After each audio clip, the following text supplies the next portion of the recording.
Combination, और इसको define करते हैं पहले, और इसका थोड़ा सा फर्क भी समझेंगे परमुटेशन से, क्या फर्क है इस टॉपिक का। तो बेटा मैं शुरू में आपको ये बोलूंगा, when arrangement of objects is done by neglecting it's order, जब आप ऑर्डर को नजरअंदाज कर दो।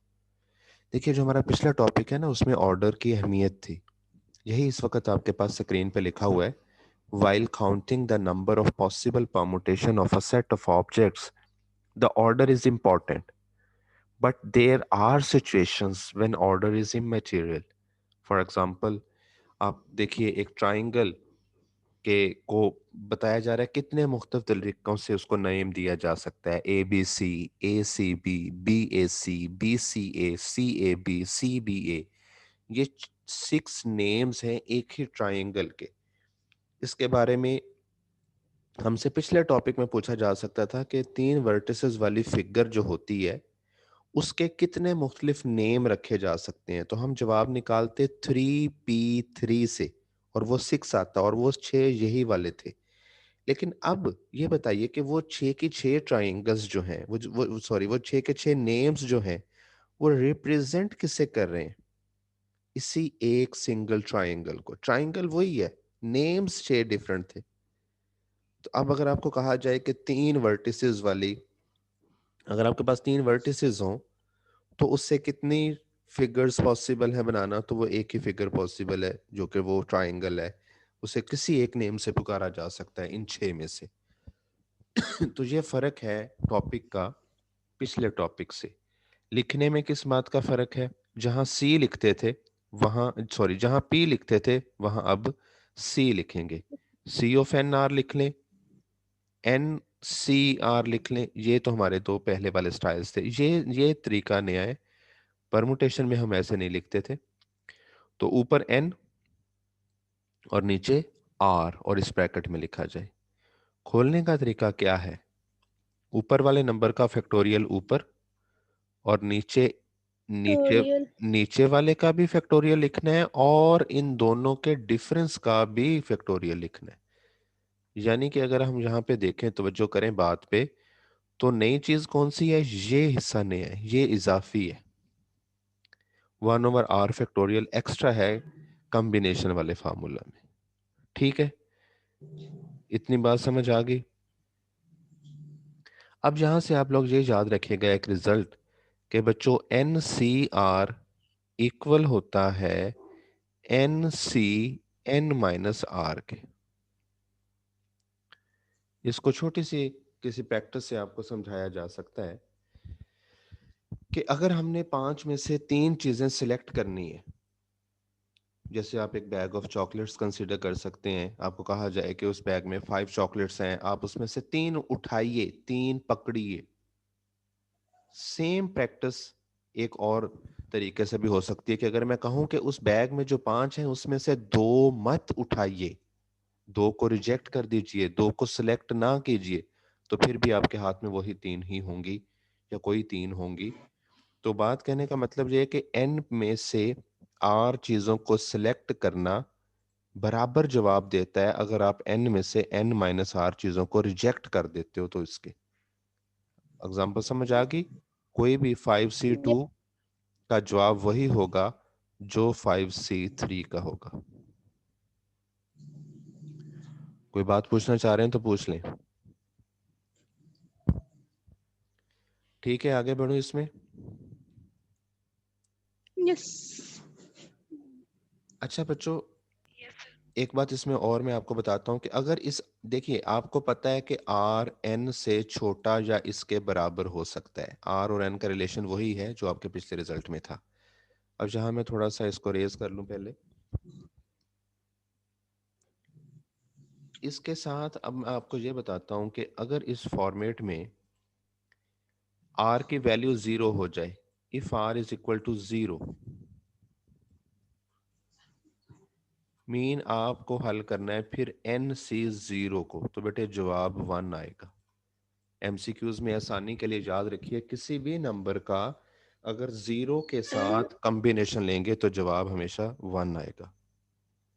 ठीक है, सेकंड ऑप्शन, अगर ये r n के ही बराबर हो जाए, यानी कि एक नंबर का उसके खुद के साथ कॉम्बिनेशन लिया जाए, तो भी जवाब जरूर 1 आएगा। इन रिजल्ट्स को आप कैलकुलेशन में, ये आपके लिए आसानी का बायस बन सकते हैं। यहां से कुछ पूछना है तो पूछिए, तो मैं एक्सरसाइज के सॉल्यूशन की तरफ बढ़ रहा हूं जी। अब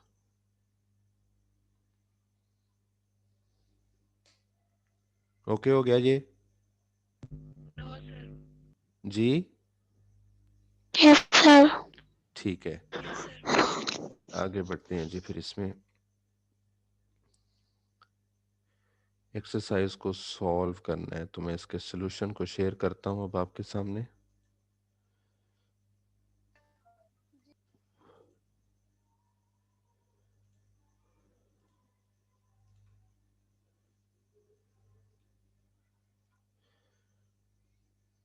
ये पहले क्वेश्चन पे आगे जी। हम इवेल्युएट द फॉलोइंग, सारे पार्ट्स करने हैं आपने पहले क्वेश्चन के, आपके स्मार्ट सिलेबस के मुताबिक। तो सिंपल इवेल्युएशंस हैं, कोई मुश्किल काम नहीं।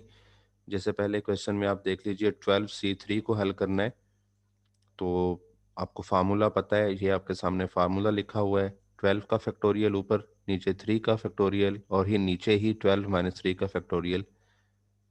सिंप्लीफिकेशन से जवाब। तो पहला, दूसरा और तीसरा पार्ट आप आसानी से कर सकते हो बच्चों।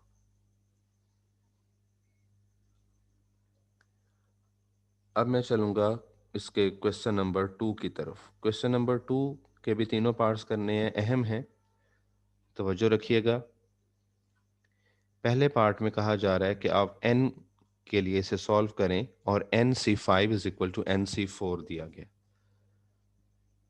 बेटा इसको हल करने के लिए यहां रकम लिखी, NC5 is equal to NC4, और ये वाला फार्मूला अप्लाई कर दिया है इन्होंने इसकी राइट साइड पे। लेफ्ट पे भी अप्लाई हो सकता था, किसी एक साइड पे अप्लाई कर दे। कैसे अप्लाई हुआ? ये जो NC4 लिखा हुआ है, इसको इस फार्मूला के मुताबिक NCN-4 लिख दिया। यही मैंने अभी थोड़ी देर पहले आपको बताया है कि NCR इक्वल होता है NCN-R के। तो नीचे जो नंबर है R, उसकी जगह पे N-R लिखा जा सकता है। तो पहले 4 था, तो अब वहां N-4 आ जाएगा। बोलिए बच्चों, ये लिखना समझ में आ गया आपको? मुझे जल्दी बताइएगा, मैं आगे बढ़ूं फिर। जी सर। ठीक है। अब जब आपने ये कर लिया है ना बेटा, तो उसके बाद आप इन दो लाइंस को, जैसे हम अक्सर बोलते हैं कि कंपेयर करना हो कभी दो एक्सप्रेशंस को इक्वल के साथ दरमियान में, तो देखते हैं कौन कौन सी चीजें बराबर हैं। ऊपर वाला नंबर ऊपर वाले के बराबर है, एन एन के बराबर है, सी सी से बैलेंस है, तो फिर किसे किसके बराबर लिख लेना चाहिए? 5 को N-4 के बराबर लिख लिया, और जहां से n की वैल्यू बच्चों 9 आ गई, और हमारा क्वेश्चन हल हो चुका है। ठीक है। जी सर। इसका तीसरा पार्ट इन्होंने पहले कर दिया है। तीसरे पार्ट में NC12 is equal to NC6 बिल्कुल सेम वे में हल होगा जैसे फर्स्ट पार्ट हल हुआ है, और ये आपके पास इसका सॉल्यूशन मौजूद है। आप इसे आसानी से किसी एक साइड पे NCR is equal to NCR minus R, NCN-R वाला फार्मूला लगा लीजिएगा।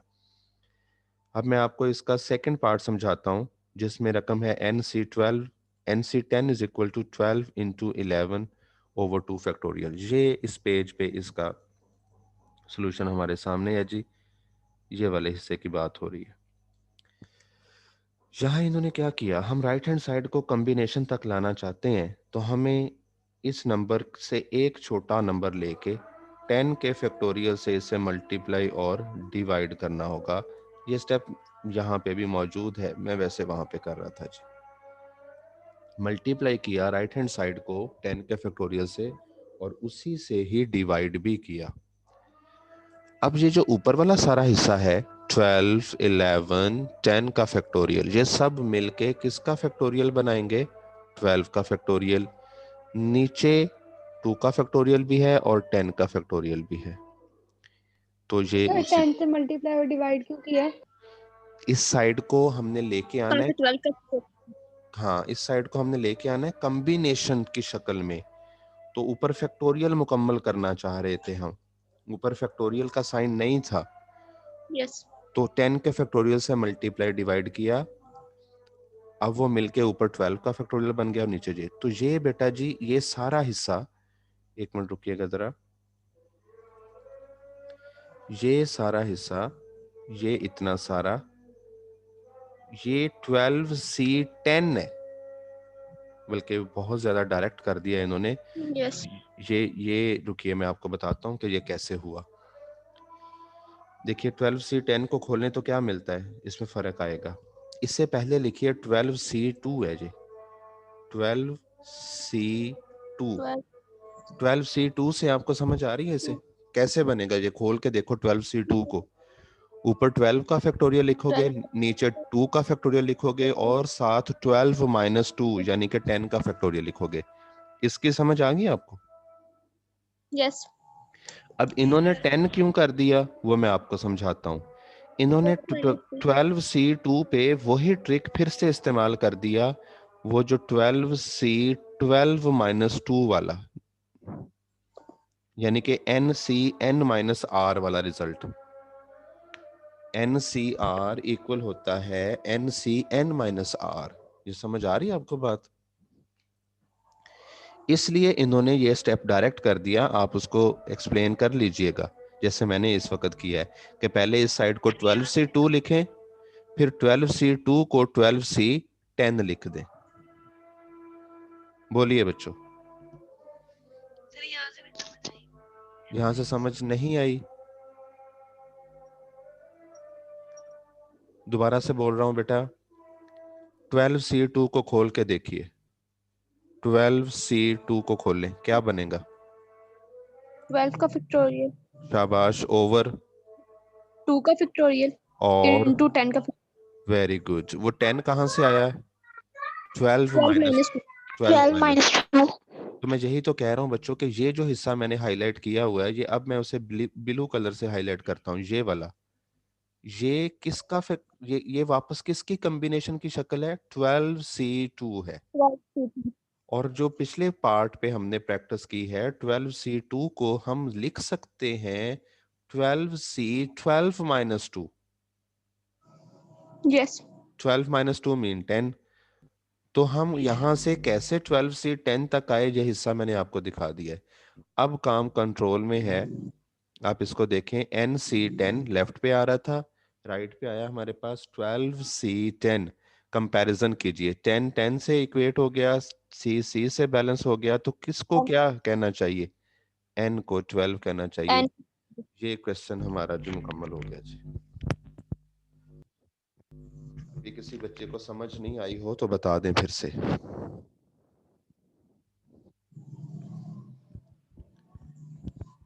ठीक है।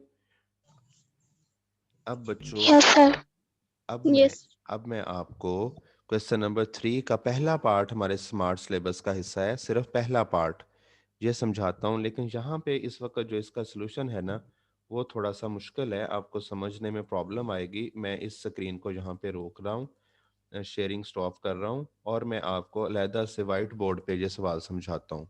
क्वेश्चन नंबर 3 का फर्स्ट पार्ट मैं आप लोगों को समझाने लगा हूँ। तो क्वेश्चन नंबर 3 का जो फर्स्ट पार्ट है, उसकी रकम क्या थी जी? हमें रकम उसकी चाहिए होगी, NCR इक्वल था 35 के,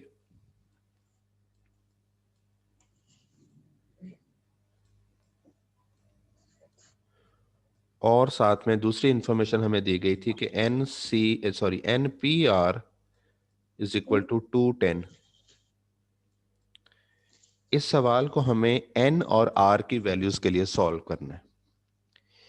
फार्मूला खोल लिया जल्दी से, N फैक्टोरियल, बल्कि मुझे लिखने में थोड़ा टाइम लगेगा, R factorial into R factorial N minus R factorial. N इधर 35 है, यहाँ आएगा N फैक्टोरियल, ये परमुटेशन का फार्मूला है, इसमें सिर्फ नीचे N और माइनस, factorial इसमें R नहीं होगा, N माइनस R का फैक्टोरियल होगा सिर्फ। एन माइनस आर हाँ जी, ये। टू अब 10 ऐसा कीजिए, इन दोनों को डिवाइड कर दें। बेटा ये स्टेप जरा गौर से समझना। डिवाइड करने में मैं ऐसा करता हूँ, ये 210 वाला जो हिस्सा है, मीन उसे इक्वेशन 2 कह लें, उसे ऊपर रखते हुए हम डिवाइड करने लगे हैं किससे, 35 नंबर यानी कि इक्वेशन 1 से। तो लेफ्ट साइड से लेफ्ट साइड डिवाइड होती है और राइट साइड से राइट साइड डिवाइड होती है। तो ये राइट। लिखने का अमल आप लोगों को समझ में आ गया सबको? यस। ठीक है जी। अब इससे नेक्स्ट स्टेप में मैं ऐसा करता हूँ कि यही मेरे पास मुझे जगह भी कुछ और चाहिए। तो मैं अब ये जो डिवीजन का साइन होगा, इसे अगर मैं मल्टीप्लिकेशन लिखूंगा तो क्या होगा, ये आगे का हिस्सा पलट जाएगा। उल्ट हो जाएंगे। उल्टा हो जाएगा। हाँ हो जी, जाएंगे। जब ये पलट जाएगा तो फिर ये बनेगा क्या, वो मैं अब आपके सामने लिख रहा हूँ। ये देखिएगा जी, ये फिर मिलेगा हमें, ऊपर हमारे पास आर फैक्टोरियल भी होगा, N into minus n-r। N minus are factorial भी होगा, और नीचे होगा एन फैक्टोरियल। यस। ठीक है, इसको जब हमने पलट लिया, अब देखिए एन माइनस आर का फैक्टोरियल एन माइनस आर के फैक्टोरियल से कैंसिल हो रहा है, N N factorial N factorial N factorial से फैक्टोरियल एन कैंसिल हो रहा है। तो फैक्टोरियल से यहाँ से हमें एक रिजल्ट मिला कि R factorial R is equal, factorial is equal to 2 10^35। ये कितना आ जाएगा, 6 नहीं आ जाएगा? 35 को 210 ये काटें तो 6 आता है। अगर r का फैक्टोरियल 6 है तो 6 को तो मैं 3 फैक्टोरियल भी लिख सकता हूँ। 3 का फैक्टोरियल ही 6 होता है ना। तो r की जी। वैल्यू मुझे 3, आर इज इक्वल 3। r की वैल्यू 3 मिल गई है। r का फैक्टोरियल 6 था, 6 को 3 फैक्टोरियल लिखा, फैक्टोरियल फैक्टोरियल से बैलेंस हुआ तो r की वैल्यू 3 आ गई है। अब ये जो r की वैल्यू 3 आ गई है ना मेरे पास, ये मैं दोनों में से किसी भी इक्वेशन में पुट कर सकता हूँ। तो मैं ऐसा करता हूँ कि मैं इसे इस वाली इक्वेशन में पुट करता हूँ, इसमें थोड़े एक्सप्रेशंस हैं लिखने को। तो ऊपर n फैक्टोरियल होगा, नीचे मैं लिखूंगा n माइनस 3 फैक्टोरियल। -3 फैक्टोरियल जी जी, क्योंकि मैं r की जगह पे 3 लिख रहा हूँ, और बराबर 2 10 के आ 35। जी, बराबर 2 10 के आ जाए। इस n के फैक्टोरियल को खोलने तो इसके अंदर n भी होगा, n माइनस 1 भी होगा, n माइनस 2 भी होगा, n माइनस 3, और उससे आगे का हिस्सा भी है। तो 3 के साथ फैक्टोरियल का साइन लगा के रोक देते हैं, फैक्टोरियल क्योंकि नीचे भी n माइनस 3 फैक्टोरियल है। कैंसिल हो जाएंगे। इस तरह से हाँ, ये कैंसिल हो गए, बाकी रहा n into N minus 1 n minus 2। अब उसे देखिए मैं जरा क्या करता हूँ बच्चों, n into N minus 1 into, n factorial नहीं नहीं बेटा, ये 2 पे रुक जाता है, ये कैसे फैक्टोरियल, ये तो यहीं पे है ना, आगे n माइनस 2 से आगे का हिस्सा तो नहीं है। इसे यहीं लिखिए, और जो आपके पास दूसरी साइड पे जी। 210 है ना, उससे 7 ज़रब 6 ज़रब 5 लिख लें। ये ऐसे 3 नंबर मैंने चूज किए जिनमें एक एक का फर्क हो। तो 7 ज़रब 6 ज़रब 5 से आता जवाब 210 ही है, लेकिन ये लगातार नंबर लेने, क्योंकि ये वाले भी लगातार थे। ऐसा पहले भी एक क्वेश्चन में किया था हमने। तो यहाँ से बेटा n की वैल्यू 7 आ गई। इससे पहले आप r की वैल्यू भी ले चुके हैं, अब आपको n की वैल्यू भी मिल गई है। तो ये आपका क्वेश्चन सॉल्व हो गया। ठीक है बच्चों, जी सर। क्वेश्चन की समझ आ गई सबको? यस। हाँ जी, ये हो गया हमारा क्वेश्चन नंबर 3 का पहला पार्ट। इसका अगर आप स्क्रीनशॉट भी लेना चाहें तो ले सकते हैं, या दोबारा से वीडियो में देख लीजिएगा जी।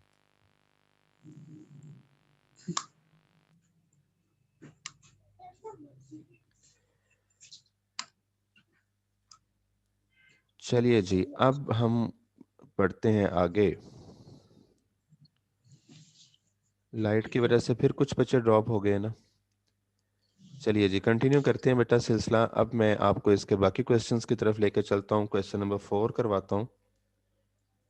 यस। क्वेश्चन नंबर 4 बड़ा अहम क्वेश्चन है जी इसका।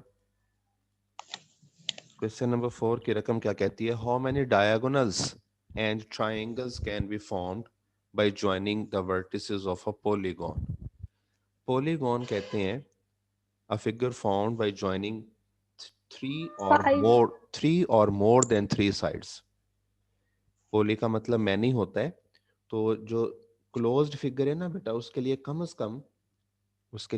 कम 3 साइड्स का होना जरूरी है, 2 साइड्स को मिलाने से बंद शक्ल नहीं बनती। तो इसलिए मैंने कहा 3 या 3 से ज्यादा साइड्स को मिलाने से बनने वाली फिगर पॉलीगॉन कहलाती है। अब पॉलीगॉन कहलाते हमें 5 साइड्स वाली डिस्कस करनी है, 8 साइड्स और 12 साइड्स। बहुत इंपॉर्टेंट क्वेश्चन है, तवज्जो दीजिएगा इसके लिए जी। 2 चीजें पूछी उसने, उसके डायगोनल्स और उसके ट्राइंगल्स। देखिए अगर 5 साइड्स वाली मैं यहाँ पे कोई फिगर बनाता हूँ, जी मुझे खुद से बनानी पड़ेगी फ्री स्टाइल में।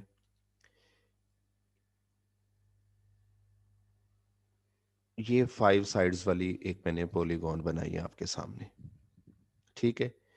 अब मैं आपको बताना चाहता हूं कि डायगोनल किसे कहते हैं। बेटा इसकी कोई सी 2 साइड्स को मिला दो, तो 2 साइड्स को मिलाने वाली तीसरी साइड डायगोनल है। इन 2 साइड्स का ये डायगोनल हो गया। इन 2 को मिलाना है तो ये भी एक डायगोनल है। इन 2 साइड्स को मिलाएं, ये भी डायगोनल है। इन 2 साइड्स को मिलाएं, ये भी डायगोनल है। इसके अलावा कौन सी रहेगी जी? ये और ये वाली साइड होगी, ये 2 रहती हैं। इनको मिलाएं तो ये भी एक डायगोनल हो गया। तो ये जो आपके पास एक पॉलीगॉन थी 5 साइडों वाली, उसके तमाम हर बार 2 साइड्स को मिलाने से जो फिगर मिल रही है, जो लाइन मिल रही है, वो डायगोनल है। अब हमने ये गिनना है कि इसके अंदर डायगोनल्स कितनी है। तो इस वक्त जो रेड कलर के साथ लगी हुई लाइंस हैं वो डायगोनल्स हैं, यानी कि जवाब आपको मिल चुका है 5। अगर कोई पूछे जी इसके अंदर ट्राइंगल्स कितनी बनी है, उनको भी गिनना पड़ेगा, उसके लिए थोड़ी सी मेहनत दरकार है। तो उसके लिए भी लेकिन हमने ये काम करके नहीं दिखाना, हमने तो कैलकुलेशंस करनी है इस कॉम्बिनेशन के टॉपिक के साथ। तो मैंने आपको वैसे ये आइडिया दिया है, अब इसका तरीकाकार सीख लीजिए। ये देखिए जी, मैं इसको जरा यहाँ से क्लियर कर दूं जी। जब आपके पास साइड्स दी हुई हों और पहले आपने लेने हैं number of line segments. Line segments कहते हैं 2 पॉइंट्स को मिलाने से जो एक लाइन बनती है उसे, ठीक है। तो एक लाइन सेगमेंट के लिए 2 पॉइंट्स मिलाने पड़ते हैं। तो जो आपके पास नंबर ऑफ वर्टिसेस हैं, ठीक है, उनको उनका 2 के साथ कॉम्बिनेशन लो। देखिए आपकी अगर साइड्स 5 हैं तो इट मींस वर्टिसेस भी 5 हैं। तो 5 का 2 के साथ कॉम्बिनेशन लोगे तो जवाब 10 मिलेगा। ये 10 वो लाइंस हैं जो टोटल अवेलेबल थी अभी थोड़ी देर पहले, जिसमें 5 ब्लू कलर के साथ थी और 5 रेड कलर के साथ थी। अब उन 10 में से डायगोनल्स कितने हैं? वो 10 लाइंस में से 5 तो एक्चुअल साइड्स हैं। सर इसका 5 का कॉम्बिनेशन 2 के साथ क्यों किया? जी 5 का कॉम्बिनेशन 2 के साथ इसलिए किया कि हम पता करना चाह रहे थे नंबर ऑफ लाइन सेगमेंट्स का। हमारे पास वर्टिसेस 5 हैं। 2 कोनों को, 2 वर्टिसेस को, 2 नुक्तों को मिलाने से एक लाइन सेगमेंट मिलता है, इसलिए उसका 2 के साथ कॉम्बिनेशन लिया जाएगा। 5C2। इससे क्या मिल गया है बोलिएगा जरा? ये जो नंबर 10 मिला है ये क्या चीज है? Total number of line segments, कुल नंबर ऑफ लाइंस। उन लाइंस में से, उन लाइन सेगमेंट्स में से साइड्स कितनी थी? 5 तो हमारी उस पॉलीगॉन की साइड्स थी। तो फिर डायगोनल कितने आ गए? 10 में से 5 निकाल दें तो ये 5 डायगोनल्स है। ये हमने पहले गिन भी 5 लिए थे, बना भी लिए थे। अब हमने तरीका सीखा है। ये तरीका का एक फार्मूला यहाँ लिखा हुआ है, इस लाइन को गौर से पढ़ ले। कहता है जी नंबर ऑफ डायगोनल्स जो होते हैं ना एन साइडेड पॉलीगॉन के, अगर आप उसे निकालना चाहते हो तो जो साइड्स आपको दी जाएं उसका कॉम्बिनेशन 2 के साथ लेके उसमें से वही एन निकाल दो जो साइड्स आपको दी हुई हैं। यही काम यहां पे मैंने किया है। बात समझ आ गई है? आपको अगर पहला पार्ट हल करना है तो 5C2 में से 5 निकाल दें। अगर आप दूसरा पार्ट हल कर रहे हो तो 8C2 में से 8 निकाल दो। अगर आप तीसरा पार्ट हल कर रहे हो तो 12C2 में से 12 निकाल दो। इससे आपको आपके नंबर ऑफ डायगोनल्स मिल जाएंगे। अब इस क्वेश्चन में 2 बातें पूछी गई थी, डायगोनल्स के साथ साथ ट्राइंगल्स भी पूछी गई हैं। ये सीधी सीधी बात है, जब आपको नंबर ऑफ साइड्स दी हो और पता करना हो ट्राइंगल कितनी बन सकती है तो उसका सिर्फ 3 से कॉम्बिनेशन लें, क्योंकि एक ट्राइंगल 3 साइड्स को मिलाने से बनती है। दूसरा पार्ट इसका सिंपल है, 3 से कॉम्बिनेशन लेना है, पहले में वो n माइनस क्यों किया जाता है वो मैंने आपको समझाया। जी बच्चों, क्लियर?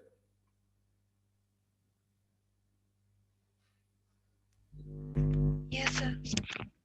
ठीक है जी, लास्ट 10 मिनट्स में हैं हम।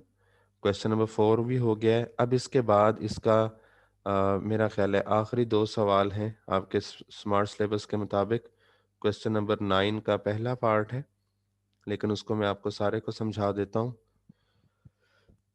देर are 8 men and 10 women members of a club। एक क्लब के मेंबर्स की तादाद बताई जा रही है, इसमें 8 मेल मेंबर्स हैं और 10 फीमेल्स हैं जी, वुमेन है। How many committees of 7 can be formed. Committee जो बनानी है, जो ग्रुप बनाने हैं, उसमें 7 लोगों ने शामिल होना है। और इसके जो 3 पार्ट्स हैं उसमें से पहले पार्ट में वो कहता है जिसमें 4 वुमेन हो। देखिए सिलेक्शन में उसने ऑलरेडी बता दिया कि जो 7 लोग सिलेक्ट किए जाने थे उसमें से 4 खवातीन हो। तो इट्स वेरी सिंपल। देखिए बच्चों, मैं जहां पे आपको साथ में लिख के देता हूं, 8 मेन है, 8C समथिंग जरब आएगा 10C समथिंग। खवातीन के लिए क्या कहा गया, ये 10 तादाद खवातीन की है कि 4 खवातीन सिलेक्ट होनी चाहिए। वो 4 खवातीन कितनों में से सिलेक्ट होंगी? जाहिर बात है 10 खवातीन में से। 10 में से। अब नीचे लोग कितने पूरे होने थे? 7। 4 यहां से हो गए तो इसका मतलब है 3 कौन होंगे? 3 3 आदमी में। होंगे, मेल होंगे। तो 8C3, इनको बेटा जी मल्टीप्लाई कर दें, दोनों के जवाब कैलकुलेटर से निकाल के आपका जवाब आ जाएगा। सीधी सीधी बात है जी, ठीक है? जी। समझ आ गई है? मुश्किल तो नहीं? नहीं। इसके बाकी पार्ट्स करवाऊं या रहने दूं? वो स्मार्ट सिलेबस का हिस्सा नहीं है। सर इसी बात को एक बार दोबारा रिपीट कीजिएगा। जी बेटा, लाइबा ऐसा है कि हमारे पास कुल 18 लोग हैं, लेकिन वो 2 जिन्स के लोग हैं। इसमें से 8 मेल हैं और जो 10 हैं वो फीमेल्स हैं। अब उन्होंने कहा है कि जो कमेटी या जो ग्रुप बनाना है उन्होंने, उसमें 7 लोग टोटल होने चाहिए। यानी कि उन 18 में से 7 लोग सिलेक्ट किए जाने हैं। उन 7 पे पहले पार्ट पे शर्त ये थी कि उन 7 में से 4 खवातीन हो। तो हमने ये बात की है कि वो जो 4 खवातीन हैं वो 10 खवातीन में से ही सिलेक्ट होंगी ना, और लोग 7 पूरे करने थे। तो जो बाकी 3 रह गए हैं वो मेल मेंबर्स हो जाए, वो उन 8 में से होंगे। तो 8 में से 3 सिलेक्ट कर लीजिए, 10 में से 4, कुल आपके 7 पूरे हो गए। और इन दोनों के जो तादाद आए उसको मल्टीप्लाई कीजिएगा, ये आपका जवाब होगा। ठीक है? जी।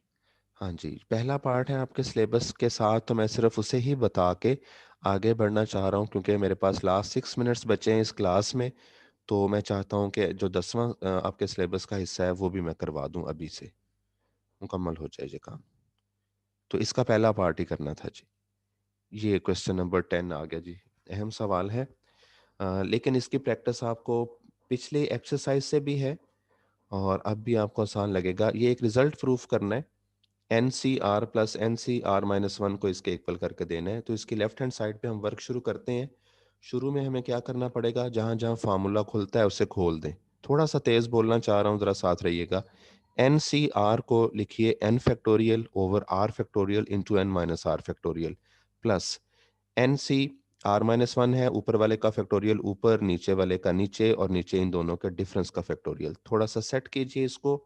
और उसके बाद अगर आपके पिछले लेक्चर्स तैयार हैं तो बेटे, मैंने एक दिन पहले भी आप लोगों से पूछा था कि बड़े नंबर को खोलने में उसके अंदर छोटा नंबर भी नजर आता है।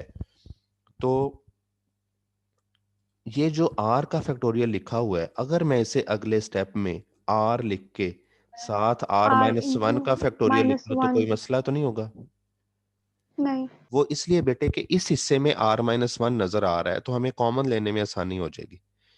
और फिर यहां जो n-r+1 का फैक्टोरियल है, इसे थोड़ा सा और खोलिए। पहले इसे खुद को लिखिए, फिर उससे एक छोटे नंबर पे जाएं तो n-r आ जाएगा और उस पर फैक्टोरियल का साइन रोक दें।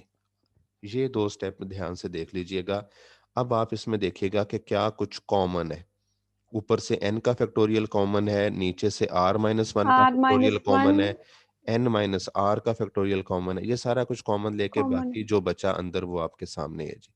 इसका लेना है इस स्टेप में एलसीएम। एलसीएम की सिंप्लीफिकेशन करके देख लें कैंसिल होने पे क्या बचा। अब इनको फिर से इकट्ठा करना चाहें, देखिए ये ऊपर वाला हिस्सा n+1 भी है हमारे पास और n का फैक्टोरियल भी है, तो बताइए जरा ये मिलके किसका फैक्टोरियल बना देगा? n n प्लस plus 1 का. बड़े वाले का फैक्टोरियल, शाबाश। और r-1 का फैक्टोरियल नीचे वैसे लिखा रहने दें, और n-r का फैक्टोरियल और n-r+1 जो बड़ा है वो n-r n plus minus one r plus 1 का उसके factorial. साथ फैक्टोरियल लग जाएगा। और बच्चों इसे वापस यही कहते हैं, ये अगर नज़र सही नहीं आ रहा तो मैं लिख देता हूँ, n+1 CR है बच्चों। अगर हम इसे खोल के भी देखें, पहले n+1 का फैक्टोरियल लिखेंगे, नीचे सॉरी ये r-1 है, ये क्या है नीचे रिजल्ट में NCR के इक्वल करना था। एक मिनट मुझे इसकी रकम देख लेने दें। हाँ जी, नीचे R आएगा जी, बिल्कुल R का फैक्टोरियल होगा नीचे। यहाँ पे देखिए एलसीएम में यहाँ पे R भी आएगा, ये मिसिंग है बच्चों, यहाँ पे कुछ गलती है, आपने इसे ठीक करना है। यहाँ पे नीचे R भी होगा, उस R को r-1 के फैक्टोरियल के साथ इकट्ठा करोगे तो यहाँ R का फैक्टोरियल रहेगा। ये कुछ गलती है यहाँ पे, इस क्वेश्चन को हल करने में, ये एलसीएम लेने के अमल में यहाँ इन्होंने कुछ मिस्टेक की हुई है, आपने इसकी करेक्शन खुद करनी है जी। या मैं आपको इसको दोबारा से हल करके, क्योंकि अभी तो सिर्फ 3 मिनट रह गए हैं, इसकी पिक जो है वो आपको ग्रुप में भेज दूंगा। तो यहाँ पे क्या जी. आएगा, यहाँ पे NCR आएगा जी।